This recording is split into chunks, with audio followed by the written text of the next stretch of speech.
Welcome back. This is Matthew with BDM Equipment, and today we're going to do a quick overview and discussion on the Kioti CK4010 hydrostat tractor. So without much more ado, here is the Kioti about to go out for a rental with the Land Pride 5-foot brush hog. Good versatile mower. We'll discuss all of that. So the tractor is a naturally aspirated 40 horsepower, non-turbocharged compact tractor with a standard category 1 3-point hitch and a pretty heavy duty front loader setup, kind of highest in its class. Will pick up about 1,800 pounds at the pins. Of course, once you add a bucket or forks, usually the usable load is going to be somewhere in the 1,400 pound lifting range. Good versatile tractor. The rear tires are loaded. So for safety items here, obviously skid steers will tip. They're made to carry a large load. So skid steers, if anything, want to tip backwards. Whereas a tractor, you get too much of a load and not enough ballast, and you could have a tendency of tipping forward. Safety measure for that is always just get the load back down, carry it low, and if you feel any tipping, just go ahead and drop that loader to the ground. Of course, the rear tires are filled with a ballast, which adds significant weight and counterbalance. And of course, when you have something large and long hanging on the back, that provides good counterbalance as well. All right, so some quick features. Okay, getting over here to the tractor. So talking about some of the switches real quick. So this is just your basic light panel. So if you're working at nighttime, you're going to want to have this switch rotated clockwise down to the light position. That'll light up the illumination, turn the headlights on. Tail lights, if you need some good lights, go ahead and flip this switch. There's LED floodlights up front and up on the rollover protection system, the ROPS, and they definitely do add a lot of light. This is just a manual regen switch over here, which you should not need. These are hazard flashers. This is the throttle, and when we get up to the display, so we will turn this on real quick. It's ready for rental, so the fuel is totally full, topped up. Engine RPM, generally when you're running the tractor, you're going to want to be between about 2,000 and about 2,500, depending on the load. Of course, if you're running a implement that requires 540 RPM, like the brush hog, you're actually going to want to run right at that 2,400 mark, which puts you on the index for the 540. Temperature is over here. Always keep an eye on that. The tractor will not overheat. She's quite a beast, has an amazing cooling system, but if the radiator gets plugged full of dirt, dust, debris, there is a chance that you could get it a little bit warm. Otherwise, you're looking for symbols down here, anything out of the ordinary. Right now, it's just showing glow plugs and battery because the engine's not running. If you do happen to see a special symbol that looks like smoke, which would be on this sticker here, it talks about the DPF regen. Well, the tractor does have the diesel particulate filter exhaust filter, and periodically, about every 50 to 100 hours, it will do a regen cycle. So if you do see one of those symbols pop up, let me see if I can show you the symbol. No, it's not illuminating. If you do have that, you just want to keep the power up. So up at least 2,000. Go ahead and put it up closer to the 2,500, and just let that guy run until the symbol goes out. You may smell it kind of burning the exhaust a little bit. It'll seem hot. It'll seem a little smokier maybe, and that's good. It's going through a cleaning cycle. So other than that, this is your throttle lever. So once you're running, you'll bump it up. Now we come down to the pedals. This is going to be a clutch pedal. So out of habit, I always engage the clutch before I engage a transmission speed over here. But primarily, you need to have that clutch before you engage the PTO lever, which we'll talk about here in a moment.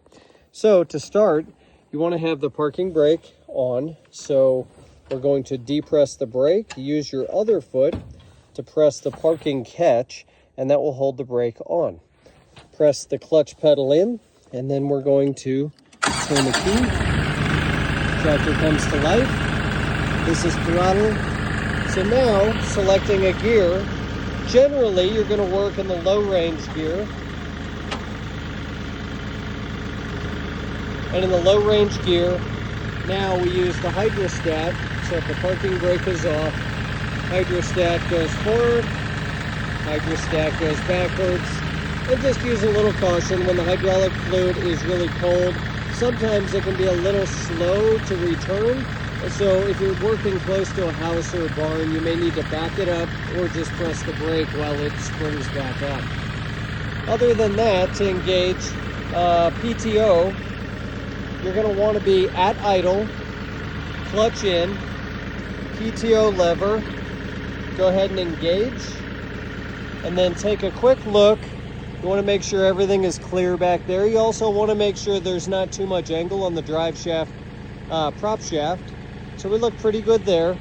And now I will slowly release the clutch. You can hear the brush hog turning on. You can also see the PTO symbol in the dash. And at this point, we would go ahead and lower the 3-point. So this is the lever to lower the 3-point. And then if we have the third function on the rear hydraulic top link, which we do right now, these two buttons here are going to change the angle, as you can see. So from here, you're going to want to go ahead and increase the speed. And I'm not going to, we're sitting over gravel right now and I don't want to throw rocks, but we would increase the speed to 540. And then we would go ahead and make sure we've got the height like we like it, the angle like we like it, and begins brush hogging or mowing your grass. Now the reverse, when we're all done, first thing we want to do is bring the power back and let the 3-point attachment spin down. Next, we'll go ahead and press in the clutch. Engine's at idle, clutch is in, and now we can disengage the PTO, we can release the clutch, and of course we can raise and stow the 3-point. All right, that's 3-point operation, lots of levers, lots of stuff to think about there. And then for front end loader, we have our joystick here, our lever for the front loader. So back is up, down is forward. And then if we go right, it's uncurl, left is curl. Also, there's a level indicator. See that rod? So generally, about flush, maybe a little bit up, is a good level indication of the bucket. So when the bucket is down, it will be pretty close to level, which is perfect if you're trying to scoop stuff up.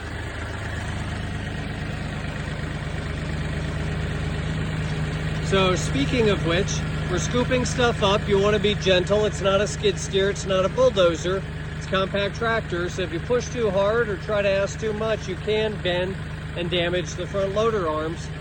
So just use things within reason that a tractor should be able to do. Obviously, you're not going to do grading and heavy front loader work with a tractor, but we have skid steers available if you need to do that. But certainly picking up big mouthfuls of rock, dirt, manure, it's certainly capable of doing that. And then we do have one other function on here. If you're smoothing out surfaces, you may want to use what's called a back drag. A back drag is where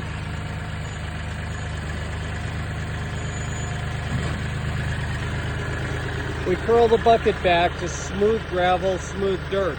Now with a tractor especially, you want to be very careful. If you put way too much pressure, you can bend these cylinders if you try to backtrack under load. So what we do is have a float mode on the lever. If you go all the way forward, there's a detent.